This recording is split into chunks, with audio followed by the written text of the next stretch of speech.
দিছিল ওয়ালাইকুম আসসালাম নাইবা আল্লাহ আপনাৰ ওপৰত শান্তি বৰ্ষিত কৰক।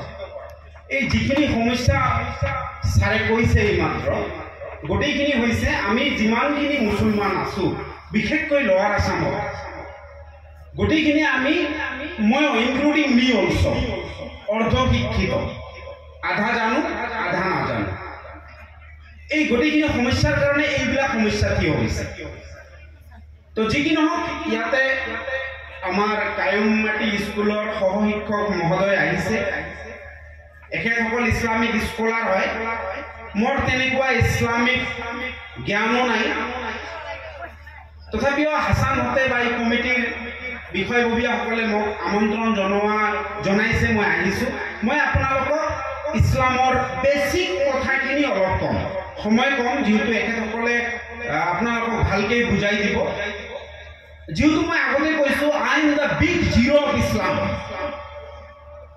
ইছলামৰ এটা ডাঙৰ শূন্য, মই একো নাজানো, ভুল হোৱাটো স্বাভাৱিক, যদি হয় আল্লাহৰ ৰাস্তাত ক্ষমা কৰিব। প্ৰথম কথাটো হৈছে মোৰ লগত কথোপকথন কৰিব। আমি কোন ধৰ্মৰ মানুহ? ইছলাম ধৰ্মৰ মানুহ। ধৰ্ম শব্দটো সাংস্কৃতিক শব্দ। ইয়াৰ আমাৰ ভাষাত কি কয় কোনে ক'ব? What do you mean by religion? আমাৰ ভাষা ধৰ্ম মানে কি কোনে ক'ব? মই কৈ দিওঁ, ধৰ্ম শব্দৰ অৰ্থ হৈছে অসমীয়াত ধাৰণ কৰা, বা ইয়াৰ শাব্দিক অৰ্থ যদি আমি কওঁ সত্যৰ পথত চলা নীতি। মনত থাকিব। এতিয়া আমি কোন ধৰ্মৰ মানুহ? Islam. Islam is a Arabic ward, সেইটো আৰবী শব্দ। ইয়াৰ অসমীয়া মিনিং কি? ইছলামক অসমীয়াত কি কোৱা হয়? শান্তি। ইয়াৰ শাব্দিক অৰ্থ হৈছে সমৰ্পণ, শান্তি অথবা সমৰ্পণ। তো যি কি নহওক শান্তি। এতিয়া ইছলাম ধৰ্মৰ মানুহবিলাকক কি কোৱা হয়? কি কোৱা হয়? মুছলমান, হয় নে নহয়? মুছলমান অলছ' এৰাবিক ৱাৰ্ড, এৰাবিক শব্দ। ইয়াৰ অসমীয়া মিনিং কি? মুছলমান আমাৰ ভাষাত কি কয় কোনে ক'ব? মুছলমান মানে কি? মুছলমান মানে হৈছে ইংৰাজীত কোৱা হয় সাৰেণ্ডাৰ টু আল্লাহ, আল্লাহৰ ওচৰত নিজকে আত্মসমৰ্পণ কৰা। একচুৱেলি মুছলমান শব্দটো ইব্ৰাহিম আলাইহিছ সালামে আনিছিল ফাৰ্ষ্ট টাইম। বুজি পাইছে না? সকলোৱে বুজি পাইছে?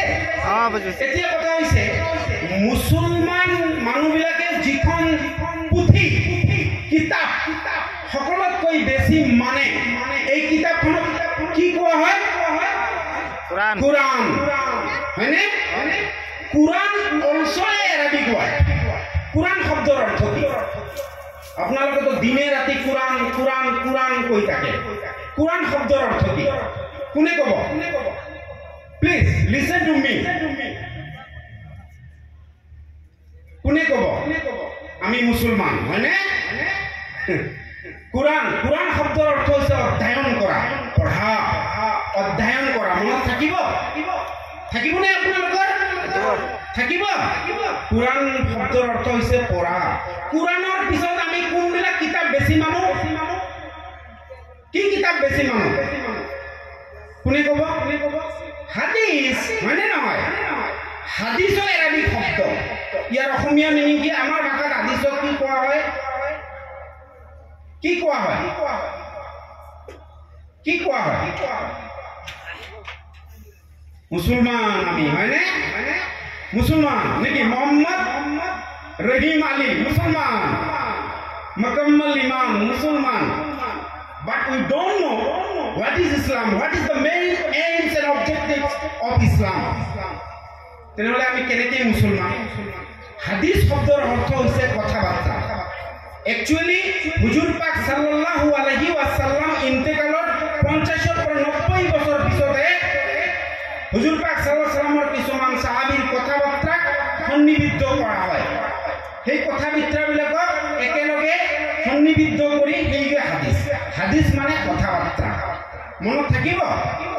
এতিয়া কথাটো হৈছে যে ইছলামত কিছুমান কথা আছে, মই সেই বেছিক কথাখিনিয়ে কওঁ। ইছলামত আমাৰ মুছলমান সমাজত মই প্ৰায় দেখিছোঁ যে আমাৰ মুছলমান সমাজত মেইন যিবিলাক কণ্ট্ৰভাৰ্চি, কাজিয়া, ভাই ভাইৰ মাজত কাজিয়া, নেইবাৰ মানে পৰশীৰ লগত কাজিয়া, এইবিলাক কিহৰ ওপৰত হয়? প্ৰপাৰ্টি লৈ, হয়নে নহয়? সম্পত্তি। তাৰ কাৰণটো হৈছে আমি সম্পত্তি কেনেকৈ ইছলামত ভাগ কৰিব লাগে সেই ফৰ্মুলাটো নাজানো, অথচ সূৰা বাকৰাত ধুনীয়াকৈ সম্পত্তি কেনেকৈ ভাগ কৰিব লাগে সেই বস্তুখিনি দি থৈ গৈছে। আজি মই আপোনালোকৰ আগত ইমান ইলাবৰেটলি নকওঁ, কেতিয়াবা সময় পালে কম, সময় যিহেতু কম মই চুটিকৈ কম, বেছিক কথাখিনি কম, আপোনালোকে মনত ৰাখিব। সম্পত্তি কেনেকৈ ভাগ কৰিব লাগে?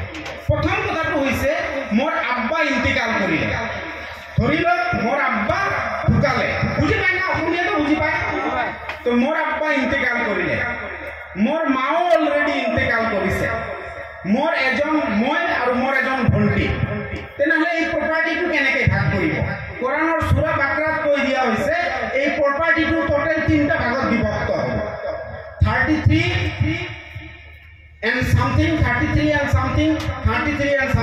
multiple by 100, হয়নে নহয়? 3 33 গুণ 99 আৰু অলপ অলপ ধৰিলে 100, হয়নে নহয়? এই 3টা ভাগ হ'ব। 3টা ভাগৰ এটা ভাগ মোৰ ভণ্টিয়ে পাব, তাৰমানে 33 বিঘা আৰু অলপ মোৰ ভণ্টিয়ে পাব, আৰু 2টা ভাগ মই পাম। এইটো হ'ল সম্পত্তি, বাপৰ সম্পত্তি ভাগাৰ নিয়ম।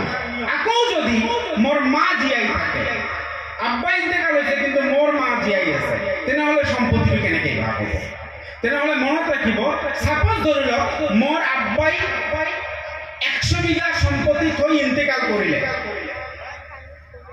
বুজি পাইছে না কথাটো? মোৰ আব্বাই 100 বিঘা সম্পত্তি থৈ ইন্তেকাল কৰিলে, তেনেহ'লে চিধা 13%, 13 বিঘা মোৰ মাৰ নামত যাব, থাকিল কিমান? 87%। এই 87ক 3 ভাগ কৰক, 29 multiple 3 ইজিকেল টু 87, হয়নে নহয়? 29 বিঘা 29 বিঘা 29 বিঘা 29 বিঘা মানে 1 ভাগ, 3 ভাগৰ 1 ভাগ মোৰ ভণ্টিয়ে পাব, 2 ভাগ মই পাম। এতিয়া যদি মই কওঁ যে মা বা ভণ্টি, মইতো তোমাক হাদিছ মোতাবিক, কোৰাণ মোতাবিক ভাগ কৰি দিছোঁ প্ৰপাৰ্টিটো, তেনেহ'লে মই আৰু তোমাক পালিব নোৱাৰিম, নহ'ব। ল'ৰাক বেছি সেইকাৰণে দিয়া হৈছে, সেই মাক পোহপাল দিয়া, সেই ভণ্টিক পঢ়া শুনা কৰা, আৰু ভণ্টিয়ে বিয়া নোহোৱালৈকে তাৰ কমপ্লিট আলপৈচান ধৰা ল'ৰাই সেই 54 বিঘা বা যি 2% মানে 3 ভাগৰ 2 ভাগ যি পালে তাৰ পৰাই কৰিব লাগিব। ভণ্টি যিদিনা বিয়া হৈ যাব তাৰ 29 বিঘা বা তাৰ 33 বিঘা আৰু অলপ বেছি গোটেইখিনি লৈ যাব। ক্লিয়াৰ? সম্পত্তিৰ ভাগটো, বাপেকৰ সম্পত্তি কেনেকৈ ভাগ কৰিব লাগে বস্তুটো ক্লিয়াৰ নে? এইটো লৈ আৰু বেছি ইলাবৰেট নকৰোঁ। এতিয়া আহোঁ বিয়া সম্বন্ধে। মই মেক্সিমাম আমাৰ সমাজবিলাকত দেখিছোঁ বিয়াৰ যিটো ৰুল এণ্ড ৰেগুলেশ্যন, ইছলামে কেনেকৈ বিয়া দিব কৈছে, হুজুৰ পাক সাল্লাল্লাহু আলাইহি ওয়াসাল্লামে কেনেকৈ বিয়া দিব কৈছে, এই কথাখিনি আমি সকলোৱে আমি সকলোৱে অজ্ঞ। একচুৱেলি বিয়াৰ ক্ষেত্ৰত পুৰুষতকৈ নাৰীৰ প্ৰাধান্য বেছি। যদি আপোনাৰ ছোৱালী, আপোনাৰ ভণ্টি, আপোনাৰ ভাতিজী কোনোবা ল'ৰা চাব আহে, আকৌ বয়স যদি উপযুক্ত হৈছে, কাৰণ ইয়াত এটা কথা আছে, হুজুৰ পাক সাল্লাল্লাহু আলাইহি ওয়াসাল্লামে কৈছে তোমালোকে যিখন দেশত থাকা সেই দেশৰ আইন মানাটো তোমালোকৰ কাৰণে ৱাজিব। এতিয়া ৱাজিব মানে কি? ৱাজিব হৈছে আৰবী শব্দ, ইয়াৰ অসমীয়া মিনিংটো হৈছে অৱশ্যই কৰিব লাগিব। যেনেকৈ ফাৰ্ষ্ট হৈছে আৰবী শব্দ, ইয়াৰ অসমীয়া মিনিংটো হৈছে, ইংৰাজীত কোৱা হয় মাষ্ট, অসমীয়াত হৈছে কৰিবই লাগিব, ইয়াত কোনো এক্সকিউজ নাই। ঠিক ৱাজিব হৈছে অৱশ্যই কৰিব লাগিব। এতিয়া কথাটো হৈছে এই দেশৰ আইনে কি কৈছে? এই দেশৰ আইনে কৈছে 18 বছৰৰ আগত ছোৱালী বিয়া দিব নোৱাৰিব আৰু 21 বছৰৰ আগত ল'ৰা বিয়া দিব নোৱাৰিব। যদি এই দুটা বয়স উপযুক্ত হৈছে, তাৰপিছত কোনোবা ল'ৰাই যদি আপোনাৰ ছোৱালীক চাব আহে, যদি কয় যে মই আপোনাৰ ছোৱালী কোনোবা ঘটকে যদি লৈ আহে, আপোনাৰ ছোৱালীৰ কাৰণে এটা ল'ৰা লৈ আহিছোঁ, আপুনি বিয়া দিবনে তাক ইয়েস হোৱাৰ আগতে আপুনি আপোনাৰ ঘৰত গৈ আপোনাৰ ছোৱালী বা আপোনাৰ ভণ্টি বা আপোনাৰ ভাতিজিক সুধিব লাগিব, এই মা এই ভণ্টি তোমাৰ কাৰণে এটা উপযুক্ত ল'ৰা আহিব খুজিছে, মই কি কৰিম, তুমি বিয়া হবানে? যদি ছোৱালীয়ে কয় যে আব্বা বা দাদা মই এতিয়া বিয়া নহওঁ, মই পঢ়িম আৰু অলপ সময় দিয়া, আপুনি এইখন বিয়া দিব নোৱাৰে। হুজুৰ পাক সাল্লাল্লাহু আলাইহি ওয়াসাল্লামে কৈছে ছোৱালীৰ পাৰমিশন নলোৱাকৈ ইছলামত কোনো বিয়া জায়েজ নহয়। যদিও কোনো মাক দেউতাকে জোৰ জবৰদস্তি ছোৱালী বিয়া দিছে যে মই পছন্দ কৰিছো, মোৰ ছোৱালী মই য'ত বিয়া দিম তাতে বিয়া হ'ব লাগিব, যদি দিয়ে আৰু ছোৱালী তাতে গৈ যদি অশান্তি হয় সেইখন বিয়া খলাৰ জৰিয়তে ডিভোৰ্সৰ জৰিয়তে ভাঙি দিব পাৰে। সদায় মনত ৰাখিব বিয়াৰ ক্ষেত্ৰত ছোৱালীৰ পাৰমিশন ফাৰ্ষ্ট, মনত থাকিব। এতিয়া কথাটো হৈছে বহুতে মই শুনিছো আমাৰ সমাজত যে বিয়া ফৰজ বিয়া উপযুক্ত বয়সত বিয়া দিব লাগে, হয় কথাটো সঁচা, কিন্তু সকলোৰে কাৰণে ইছলামে বিয়া ফৰজ কৰা নাই, কিছুমানৰ কাৰণে বিয়া নিষেধো আছে। এতিয়া কাৰ কাৰণে নিষেধ আছে? নিষেধ হৈছে যদি ল'ৰাজন পুৰুষত্বহীনতাত ভোগে তাৰ কাৰণে বিয়া নিষেধ আছে, নম্বৰ 1। 2 নম্বৰ, ল'ৰাজন যদি বিয়া কৰাৰ পিছত তাৰ ভৈনীয়েকক উপযুক্ত পোহপাল দিব নোৱাৰে। উপযুক্ত পোহপাল মানে কি? বিয়া কৰি আনিলো, কালিৰ পৰা বাটাৰ কামত গ'ল, সেইটো উপযুক্ত পোহপাল নেকি? কি কয়? বিয়া কৰি আনিলো, মোৰ ভৈনীয়েকে ঘৰত থাকিব, মইহে কাম কৰিম, মোৰ লেট্ৰিন থাকিব লাগিব, মোৰ বাউণ্ডাৰী এটা পৰ্দা পচিত থাকিব লাগিব, যেনে তেনে বিয়া ইছলামত এলাউ নাই। তো মই বিয়াৰ পাৰ্টটো ইয়াতে আৰু বেছি নপঢ়াওঁ। এতিয়া মোৰ সুখ আমাৰ সমাজত সকলোতকৈ ভয়াৱহ অক্টোপাছৰ দৰে গেলি আছে, সেইটো হৈছে সুখ। আজিকালি বন্ধনৰ সুদ, অমুক সুদ, ঘৰে ঘৰে সুদ। এতিয়া সুদৰ কনচেপ্টটো কোৰাণে কি কৈছে বা হাদিছত কি কৈছে সেই কথাটো আমাৰ জনাৰ দৰকাৰ আছে নে নাই? আছে। এতিয়া সুদৰ মেইন কনচেপ্ট এটা বস্তু মনত ৰাখিব, এক কথাত মই কৈছো, যিটো বিজনেছত আপুনি লাভৰো ভাগি লজৰো ভাগি সেইটো সুদ নহয়, আৰু যিটো বিজনেছত আপুনি অনলি লাভৰ ভাগি সেইটোৱে সুদ, মনত থাকিব। এতিয়া ধৰি লওক মাটি আপুনি চুকানি দিছে, ধৰি লওক যে মোক বছৰ গ'লে 3 মন ধান দিব লাগিব।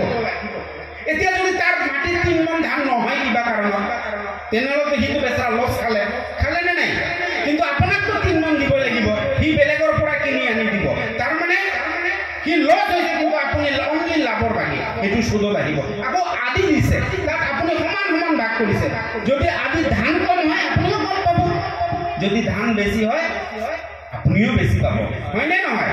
তাৰমানে লাভৰ ভাগি আপুনি লজৰ ভাগি, সেইটো সুদ নহয়। আৰু যিটোক আপুনি অনলি লাভৰ ভাগি, কোনোবাই মুৰ্গীৰ দোকান দিছে গেদা বজাৰত, আপুনি 5,000 টকা দিছে, কৈছে ভাই সপ্তাহত মোক 1 কেজি মুৰ্গীৰ মাংস দিব লাগিব, তোৰ লাভ হওক লছ হওক মোৰ দেখাৰ দৰকাৰ নাই, সুদ। মনত থাকিব কথাটো, ক্লিয়াৰ কথাটো বুজি পাইছে না? এতিয়া মই আহোঁ হাৰাম লৈ। হাৰাম ইজ এ এৰাবিক ৱাৰ্ড, এইটো এটা এৰাবিক শব্দ। ইয়াৰ অসমীয়া মিনিং কি কোনোবাই ক'বনে? হাৰামক অসমীয়াত কি কোৱা হয়? এনিবডি প্লিজ, কোনোবাই ক'বনে? এতিয়া নিষিদ্ধ, মদ খোৱা নিষিদ্ধ, মই এৰাবিকত কৈছো হাৰাম। জুৱা খেলা নিষিদ্ধ, মই এৰাবিকত কৈছো হাৰাম। জেনা কৰা নিষিদ্ধ, মই এৰাবিকত কৈছো হাৰাম।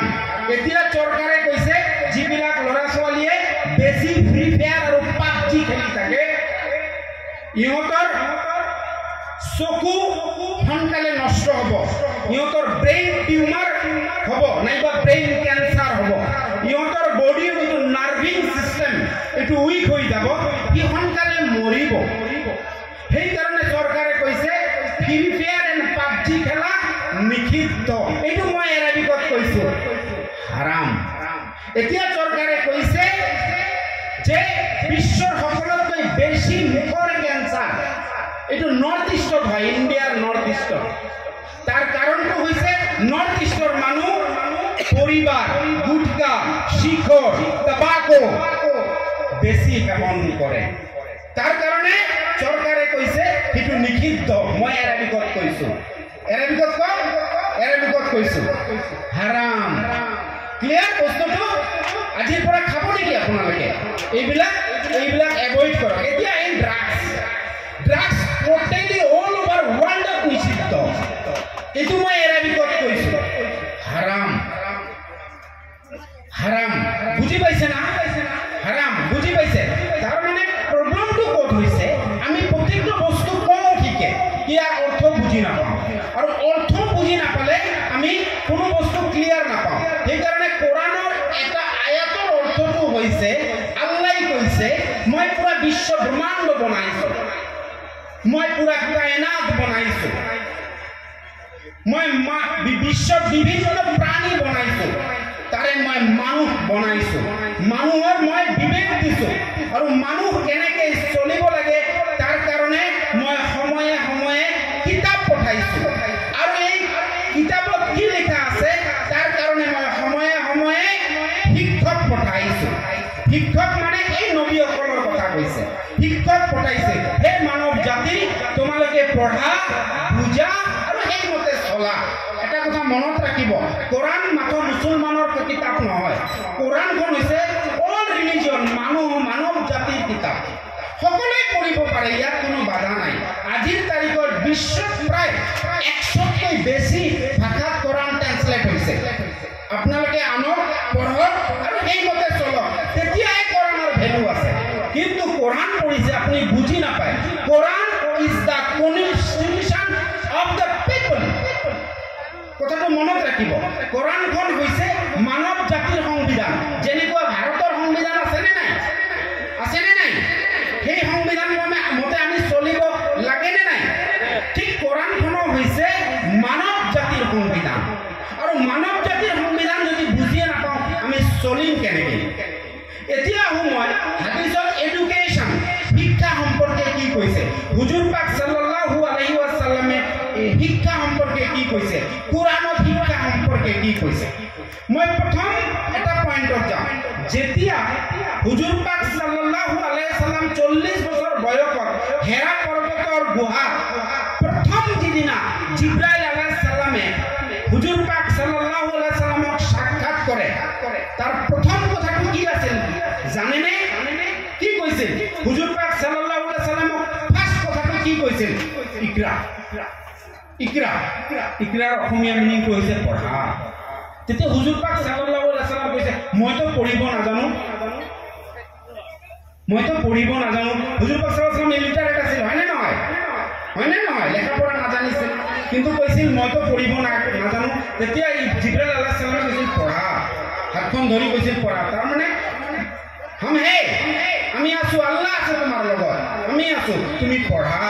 তো কথাটো হৈছে পঢ়া। মনত ৰাখিব কথাটো, ফাৰ্ষ্ট শব্দটো হৈছে পঢ়া। আৰু আল্লাহৰ যে যিমান আৱিষ্কাৰ আছে, এই গ্ৰহ নক্ষত্ৰ, গ্যালাক্সি, আপোনালোকে জানে না বিশ্বত বহুত গ্যালাক্সি আছে। আমি যিটো গ্যালাক্সিত থাকোঁ মিল্কি ৱে, ইয়াৰ পিছৰ গ্যালাক্সিটো এন্ড্ৰমেডা, এনেকুৱা হাজাৰ গ্যালাক্সি আছে। কেতিয়াবা যদি মই সময় পাওঁ আপোনালোকে what is the similarity of science and Quran, এই বিষয়ে আপোনালোকক অলপ বুজালে আপোনালোকৰ আইডিয়াটো আহিব। তো যি কি নহওক, আল্লাহৰ যিমান আৱিষ্কাৰ আছে, আল্লাহৰ ফাৰ্ষ্ট আৱিষ্কাৰ কি জানেনে? প্ৰথম আল্লাহে কি আৱিষ্কাৰ কৰিছিল? কোনে ক'ব? কি আৱিষ্কাৰ কৰিছিল? The pen. মনত থাকিব, কলম মনত থাকিব। এতিয়া চাওক, কলম, পঢ়া, এইবিলাক গোটেইখিনি ৰিলেটেড টু এডুকেশ্যন, হয়নে নহয়? শিক্ষাৰ লগত জড়িত, হয়নে নহয়? এতিয়া যদি আপোনালোকে আমি শুনিছোঁ ইছলামত কি কৈছে? হায়াত, মৌত, ৰেজেক, দৌলত, এই চাৰিটা আল্লাহৰ হাতত, হয়নে নহয়? হায়াত, মৌত, ৰেজেক, দৌলত, এই চাৰিটা কাৰ হাতত? আল্লাহৰ হাতত। ইয়াত এডুকেশ্যনটো আছে নেকি? শিক্ষা বুলি কৈছে নেকি? নাই কোৱা। তাৰ মানে বুজাই থৈ গৈছে এডুকেশ্যন এনেকুৱা এটা পদ্ধতি, যিটো পদ্ধতি আপোনালোকে যিমান ইচ্ছা ল'ব পাৰে, যিমান ইচ্ছা পঢ়িব পাৰে, আল্লাহ ইয়াত বাধা নিদিয়ে। সেইকাৰণে হুজুৰ পাক সাল্লাল্লাহু আলাইহি ওয়াসাল্লামে 600 শতিকাতে কৈছিল শিক্ষাৰ কাৰণে প্ৰয়োজন হ'লে চীন দেশলৈও যাওক। এতিয়া মোৰ প্ৰশ্নটো হ'ল, চীন দেশততো তেতিয়া কোনো মুছলমান নাছিল। হুজুৰ পাক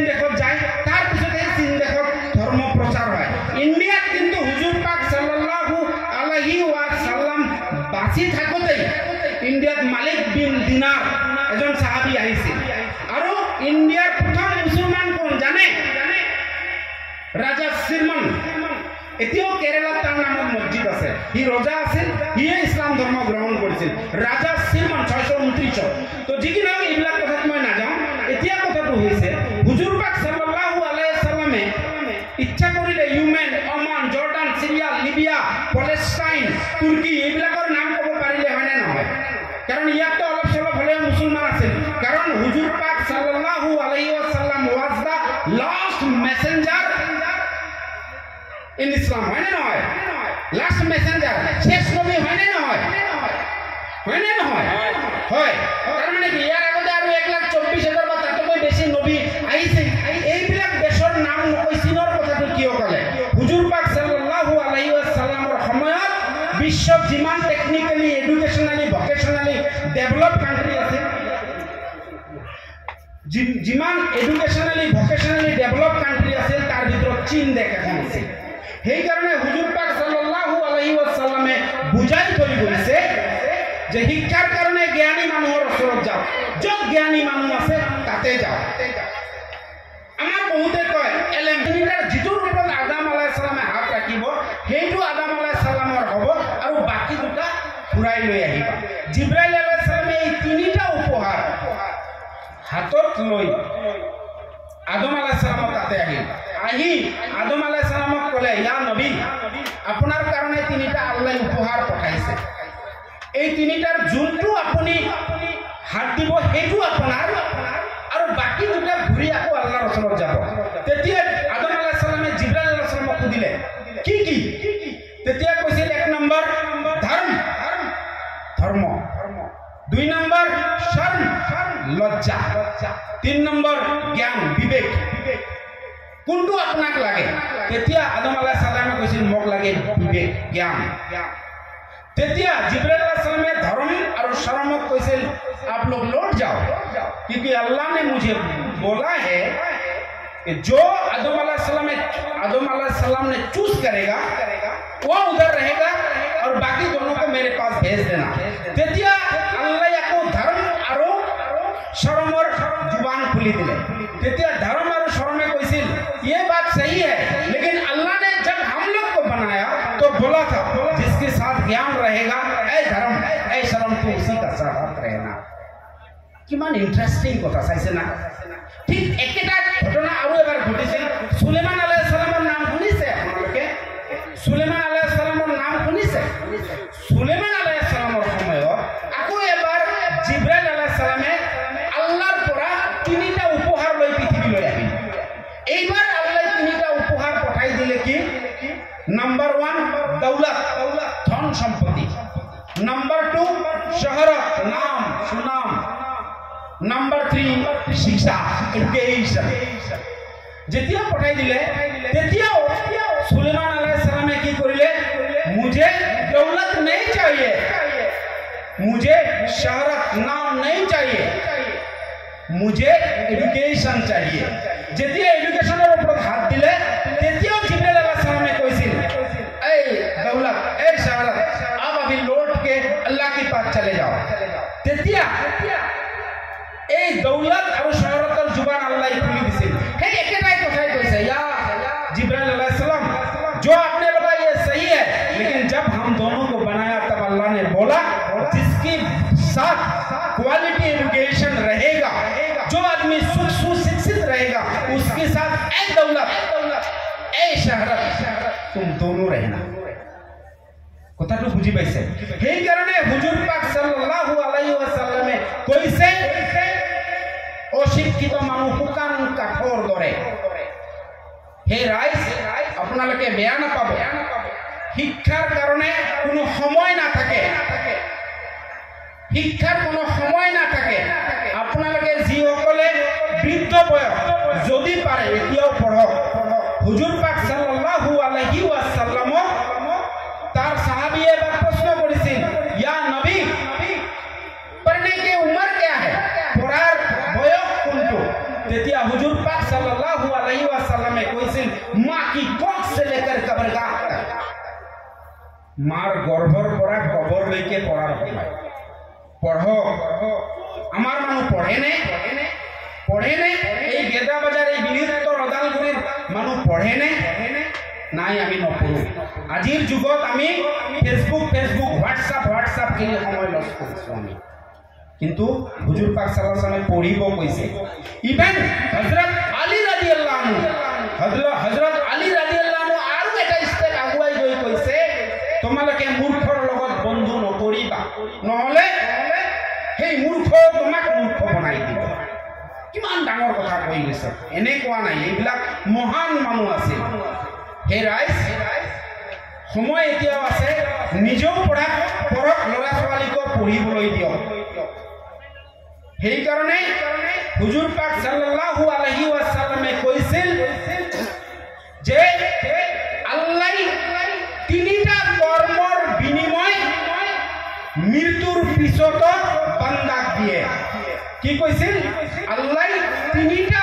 কৰ্মৰ বিনিময় যদি সেই মানুহজন বাঁচি থকা অৱস্থাতে তিনিটা কৰ্ম কৰে তাৰ বিনিময় মৃত্যুৰ পিছত দিয়ে নম্বৰ 1 হৈছে যিয়ে জাকাত দিয়ে জাকাত তো আমি ভাবো বহুতে ভাবে জাকাত মানে খালি পয়সা দিয়া নহয় জাকাতৰ 17টা পয়েন্ট আছে জাকাতৰ বিষয়ে যদি আপোনালোকে ইলাবৰটলি পঢ়ে তেতিয়া চাব জাকাতৰ 17টা পয়েন্ট আছে কাৰণ কুৰআন শৰীফত যিমানবাৰ সালাত বা নামাজৰ কথা কোৱা হৈছে সিমানবাৰ এই জাকাতৰ কথা কোৱা হৈছে কাৰণ জাকাতত মাপ নাই জাকাতত গৰীব মানুহৰ কাৰণে এই অৰ্থনৈতিকভাৱে পইচা দিয়াটোহে মাপ বাকি মাপ নাই বাকি কোনটো জাকাত আপুনি মানুহৰ লগত ভাল ব্যৱহাৰ কৰে জাকাত মানুহৰ বিপদত সহায় কৰে জাকাত মাক দেউতাকৰ লগত ভাল ব্যৱহাৰ কৰে জাকাত ডাঙৰৰ লগত ভাল ব্যৱহাৰ কৰে জাকাত সৰুক মৰম কৰে জাকাত মানুহৰ বেমাৰ হৈছে চাব যায় জাকাত মানুহক হেল্প কৰে জাকাত এইবিলাক সব জাকাতৰ আওতাত আহে বুজি পাইছে না কথাটো যে কথাটো যে যিয়ে জাকাত দিয়ে 2 নম্বৰ কথাটো হৈছে যে কৈছে কথাটো কৈছে যে যিয়ে জ্ঞান বিতৰণ কৰে কি কৈছে যিয়ে জ্ঞান বিতৰণ কৰে যিবিলাক মানুহে জ্ঞান দিয়ে তাৰ মানে জ্ঞানী মানুহে জ্ঞান দিয়ে তাৰ মানে জ্ঞানী মানে শিক্ষিত মানুহে জ্ঞান দিয়ে সেই কাৰণে শিক্ষিত মানুহ যদি জ্ঞান দিয়ে বা যিখিনি জানে আজি এই আমাৰ হুজুৰসকল আহিছে ইহঁতক আপোনালোকক ভাল কথা ক'ব এই ভাল কথাৰ পৰা যদি আপোনালোকে অলপ ভাল হয় আপুনি ভাল হলে আপোনাৰ ল'ৰা ছোৱালী ভাল হ'ব তাৰ ল'ৰা ছোৱালী ভাল হ'ব এই হুজুৰসকলে ইন্তেকাল কৰিলো ইয়াৰ পৰাই যে ভাল কৰ্ম কৰিব যে তাৰ পৰা সব অলপ কৈ হলেও হুজুৰসকলে পাই থাকে কথাটো বুজি পাইছে লাষ্ট কথাটো কৈছে যিজন মানুহৰ নেককাৰ সন্তান থাকে এতিয়া নেককাৰ সন্তান মানে কি আমাৰ বহুতে বুঝে নেককাৰ সন্তান মানে 5 ওয়াক্ত নামাজ পঢ়ে দাড়ি ৰাখে জুব্বা পিন্ধে হয় it's also a part of nekkar sultan but it is not complete word বুঝি পাইছে না এটা কমপ্লিট শব্দ নহয় নেককাৰ সন্তান কোৱাৰ লগে লগে সুশিক্ষিত জ্ঞানী ভাল কৰ্ম কৰে মানুহৰ লগত ভাল ব্যৱহাৰ কৰে মাক দেউতাকৰ লগত ভাল ব্যৱহাৰ কৰে হিয়ে সদায় বিপদত সহায় কৰে এইবিলাক সব যি মানে সুশিক্ষিত কোৱালিটি এডুকেশ্যন এই কাৰণে হুজুৰ পাক সাল্লাল্লাহু আলাইহি ওয়াসাল্লামে বাৰে এটা কথা কৈছে quality education is the backbone of a nation গুণগত মানদণ্ডৰ শিক্ষাইহে জাতিৰ মেৰুদণ্ড নহলে এনে শিক্ষিত হলে ডাঙৰ মানুহ হৈছে অফিচাৰ প্ৰফেসৰ ডক্টৰ ইঞ্জিনিয়াৰ মাক দেউতাকৰ লগত ভাল ব্যৱহাৰ নকৰে সেই কাৰণে হযরত আলী রাদিয়াল্লাহু আনহু কৈছে যি শিক্ষাই আমাক ভাল মানুহ নবনায় যি শিক্ষাই আমাক মাক দেউতাকক সন্মান কৰিব নিশিকায়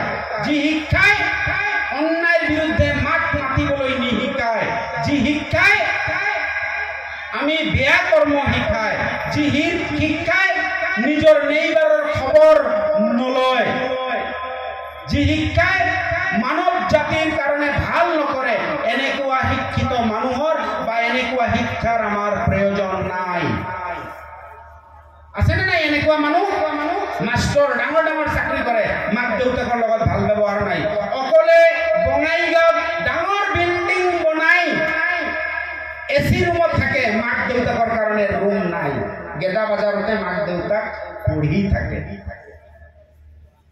জান্নাত আগৰ হুজুৰে কৈছে ইমান ধুনীয়া কথা কৈছে জান্নাত যত শান্তিয়ে শান্তি ইমান ইজি কোনোদিনো ইজি নহয় প্ৰত্যেকটো বস্তু অলপ চাব মই আৰু বেছি নকওঁ সদৌ শেষত 2-3টা মান মই সায়েন্সৰ পইণ্ট কৈ চেষ্টা কৰি দিম প্ৰথম কথাটো হৈছে যদি আমি ইছলাম সঠিকভাৱে নুবুজো তেনেহলে আমাৰ সমস্যাবিলাক থাকিব যেনেকুৱা যেতিয়া ইমাম সাহেবে এৰাবিকত নামাজত আয়াতবিলাক পাঠ কৰি থাকে আপোনালোকৰ বা হয়নে নহয় নাজানো মোৰ মনটো কিন্তু একবাৰ গেদা বাজাৰ একবাৰ চিৰাং একবাৰ ওদালগুৰি আৰু একবাৰ কোকৰাঝাৰ হৈ থাকে কাৰণ মোৰ মনটো নবহে মই কাৰণটো বিচাৰিলোঁ আৰু মোৰ নামাজত পঢ়িলে মন নবহে কিয় তাৰপিছতহে মই এনালাইচিছ কৰি ওলালোঁ একচুৱেলি মই এৰাবিক শব্দটো বুজি নাপাওঁ ইমাম সাহেবে যে কৈ আছে কোৰআনেৰ আয়াতবোৰ কৈ আছে এইবিলাকতো অৰ্থ আছে না অৰ্থ আছে এই অৰ্থটো যদি বুজি পাওঁ তেনেহলে মোৰ মনোযোগটো থাকিব বুজি নোপোৱাৰ কাৰণে মোৰ মাইণ্ডটো ডাইভাৰ্ট হৈ থাকে ক্লিয়াৰ কথাটো সেইকাৰণে আমি এৰাবিক পঢ়া আমাৰ কাৰণে জৰুৰী এৰাবিক এটা ভাষা সেই যিমান ভাষা জানিব আপোনালোকে জানিলে আচৰিত হ'ব ঈসা নবীৰ নাম শুনিছে 4টা ভাষা জানিছে মনত ৰাখিব পৃথিৱীত এনেকুৱা কোনো কিতাপ মই দেখা নাই বা ইছলামত এনেকুৱা কোনো কিতাপ দেখা নাই যে আপোনালোকে কোৰআন অনলি আৰবিত পঢ়ে সব ভাষাতে পঢ়িব পাৰে তাৰ কাৰণে মনত ৰাখিব আমাৰ প্ৰথম মুসা আলাইহিস সালামৰ সময়ত কিতাপ আহিছিল হয়নে কি কিতাপ আহিছিল মুসা আলাইহিস সালামৰ সময়ত তৰাত হয়নে নহয় তৰাত কোনটো ভাষাত নাজিল হৈছিল জানে তৰাত কোনটো ভাষাত নাজিল হৈছিল হিব্ৰু মনত থাকিব কাৰণটো হৈছে মুসা আলাইহিস সালামৰ মাতৃভাষা আছিল হিব্ৰু সেইকাৰণে তৰাতখন মুসা আলাইহিস সালামৰ মাতৃভাষাত নাজিল হৈছিল দাউদ আলাইহিস সালামৰ সময়ত নাজিল হৈছিল জব্বুৰ কোনটো ভাষাত নাজিল হৈছিল জানে আমহাৰিক কাৰণ দাউদ আলাইহিস সালামৰ মাতৃভাষা আছিল আমহাৰিক বা আৰমাইকা সেইটো ভাষাতে সেইখন কিতাপ নাজিল হৈছিল ঈসা আলাইহিস সালামৰ বাইবেল যেটো আমি ইঞ্জিল বুলি কওঁ আজিৰ বিলাকে বহুতে বাইবেল বুলি কয় একচুৱেলি ইঞ্জিল কোনটো ভাষাত নাজিল হৈছিল জানে ইউনানী কাৰণ ঈসা আলাইহিস সালামৰ মাতৃভাষা আছিল ইউনানী ঠিক তেনেদৰে হুজুৰ পাক সাল্লাল্লাহু আলাইহি ওয়াসাল্লামৰ মাতৃভাষা আৰবী আছিল কাৰণে হুজুৰ পাক সাল্লাল্লাহু আলাইহি ওয়াসাল্লামে যাতে কোৰআনখন বুজি পায় বা যিবিলাক কথা আমি কওঁ বুজি পায় তাৰ কাৰণে কোৰআন আৰবি ভাষাতে নাজিল হৈছে সেইকাৰণে ভাষাৰ লগত কোনো কথা নাই কিন্তু আৰবি জানিব লাগিব ইছলাম এ পাৰ্ট অফ ডিসিপ্লিন সেইকাৰণে সকলোৱে আৰবিতে আমি নামাজ পঢ়িব লাগিব কিন্তু অৰ্থ জানাটো জৰুৰী অৰ্থ নাজানিলে সব গণ্ডগোল এটা সিম্পল এটা কথা মই কওঁ আমাৰ হুজুৰসকলে কয় নহয় কেঁচা পিয়াজ মুখৰু কাঁচা পিয়াজ খাওয়া যায় না কয়নে নকয় এতিয়া প্ৰশ্নটো হ'ল কিয় খাওয়া নাযায় হুজুৰ পাক সাল্লাল্লাহু আলাইহি ওয়াসাল্লামে কিয় মানা কৰিলে বৈজ্ঞানিক যুক্তি কি মই কিতাপ ওলালো তাৰপিছত দেখি মই আচৰিত হলো এটা কথা মনত ৰাখিব কেঁচা পিয়াজ এনেকুৱা এটা আঞ্জা সেই পিয়াজটো যদি কাঁচা পিয়াজটো কাটি এনেকে ৰাখি দিয়ে ইয়াৰ ওচৰে পাজৰে থকা যিমান বেমাৰৰ বেক্টেৰিয়া বা বীজাণু সেই কেঁচা পিয়াজে চম্বুকৰ দৰে টানি নিজৰ গাত লগাই লয় সেইটো যদি খাই দিয়ে বেমাৰ হ'বনে নাই হুজুৰ পাক সাল্লাল্লাহু আলাইহি ওয়াসাল্লামে কৈছে ৰক্ত খাওয়া হাৰাম হয়নে নহয় কিয় হাৰাম আচ্ছা আপোনালোকক কওঁ ডক্টৰৰ তাতে গলে আপোনাৰ বেমাৰ হলে কি টেষ্ট কৰে ৰক্ত বিশ্বৰ সমস্ত প্ৰাণীৰ সকলো বেমাৰ এই ব্লাডত থাকে আৰু এই ব্লাড যদি আপুনি খায় মুৰ্গীৰে খালে ছাগলৰে খালে আপোনাৰ বেমাৰ হ'বনে নাই সেই কাৰণে ৰক্ত খোৱা হাৰাম হুজুৰ পাক সাল্লাল্লাহু আলাইহি ওয়াসাল্লামে কৈছে হোয়াইট ড্রেস পিন্ধক বগা এই ভাইটিয়ে হোয়াইট জ্যাকেট পিন্ধিছে বগা হয়নে নহয় বগা ড্রেসটো সুন্নত বুলি কৈছে কিয় বগা ড্রেস সুন্নত গো কাৰণটো হৈছে বগা হোয়াইট কালাৰটো এনেকুৱা এটা কালাৰ যিটো কালাৰত ব্যাকটেৰিয়া যদি এটাক কৰে বীজাণু বেমাৰৰ বীজাণু আমি ব্ল্যাক পিন্ধিছো হয়নে কলা পিন্ধিছো ইয়াত যিকোনো বীজাণু যিকোনো মুহূৰ্তত হোৱাইট ড্ৰেছ হ'লে কি বীজাণুৱে ইমান সহজে এটাক কৰিব নোৱাৰে, তাৰ আগতে মৰি যায়। হুজুৰ পাক সাল্লাল্লাহু আলাইহি ওয়াসাল্লামে কৈছে দাড়ি ৰাখা, আমাৰ ইমামবিলাকে কয় নহয় দাড়ি ৰাখা সুন্নত, হয়নে নহয়? হয়নে নহয়? ইয়াৰ বৈজ্ঞানিক যুক্তি হৈছে যিবিলাক মানুহ দাড়ি ৰাখে কম্পাৰেটিভলি মনত ৰাখিব, সেইবিলাক মানুহৰ চকুৰ বেমাৰ কম হয়, নাম্বাৰ 1। নাম্বাৰ 2, সেইবিলাক মানুহ পুৰুষত্বহীনতাত নুভোগে। নাম্বাৰ 3, সেইবিলাক মানুহৰ মুখৰ স্কিনৰ বেমাৰ নহয় যিবিলাক আমাৰ হয়। কথাটো ক্লিয়াৰ? সেই আৰু যিবিলাক কি কৈছে লম্বা দাড়ি, এই লম্বা দাড়ি ৰাখিলে কি লাভ হয়? টনচিলৰ প্ৰব্লেম নহয়। সেইবিলাক মানুহৰ চাবচোন টনচিলৰ প্ৰব্লেম নহয়। এতিয়া স্পীডত বতাহ যাতে ডাইৰেক্ট ইয়াত নালাগে, তাৰমানে লম্বা দাড়িয়ে দাড়িটো প্ৰটেকশ্যন, টনচিলৰ প্ৰব্লেম নহয়। এইবিলাক বিভিন্ন বৈজ্ঞানিক যুক্তি আছে। মই যদি আজি দিওঁ গোটেই ৰাতি বৈজ্ঞানিক যুক্তি দি চেষ্টা কৰিব নোৱাৰিম। তো মই আৰু বেছি নকওঁ, সদৌ শেষত আপোনালোকক এটি অন্তিম আহ্বান জনাই মই শেষ কৰিব বিচাৰিছোঁ। প্ৰথম কথাটো হৈছে আপোনালোকে যদি সঁচাকেই নিজকে মুছলমান বুলি ভাবে তেনেহ'লে বেয়া কামৰ পৰা দূৰত থাকক। প্ৰথম কথাটো হৈছে যিকোনো নিচাজাতীয় দ্ৰব্যই ইছলামত নিষিদ্ধ। এৰাবিকত কি হ'ব? হাৰাম। যিকোনো নিচাজাতীয় দ্ৰব্যই ইছলামত নিষিদ্ধ, এৰাবিকত হারাম। তো যিকোনো নিশা, চাহে ফ্রি ফায়ার, পাবজি, যিকোনো নিশা, এই মোবাইলের নিশাই হোক, গুটকা, তাম্বাকু, মদ, ভাং, জুয়া, যিকোনো নিশাই, ড্রাগস, এইবিলাকৰ পৰা আপোনালোকে দূৰত থাকক, তেনেহ'লে আপুনি ইছলাম বুলি নিজকে ক'ব। দ্বিতীয় কথাটো হৈছে মই সকলোকে আহ্বান জনাইছোঁ, মাক দেউতাকৰ লগত ভাল ব্যৱহাৰ কৰিব দেই। মনত থাকিবনে কথাটো? হা, মনত থাকিব? যিবিলাক মানুহ নিজৰ মাক দেউতাকৰ লগত ব্যৱহাৰ কৰিছে বা কৰি আছে বা কৰে, আপোনালোকে লিখি লওক, আল্লাহ যাকে ইচ্ছা তাকে জান্নাত দিব পাৰে। কিন্তু কিতাপ যিমান মই ষ্টাডি কৰিছোঁ, মই বিভিন্ন ধৰ্মৰ কিতাপ ষ্টাডি কৰিছোঁ, যিমান দেখিছোঁ প্ৰত্যেক কিতাপত এটাই বস্তু লিখা আছে, সেইটো হৈছে মাক দেউতাকৰ লগত বেয়া ব্যৱহাৰ কৰা মানুহ নাজাত নাই, হয় না ভাইজান? বেয়া। তো সেইটো নকৰিব। সদৌ শেষত মোক ইয়াত আমন্ত্ৰণ জনোৱাৰ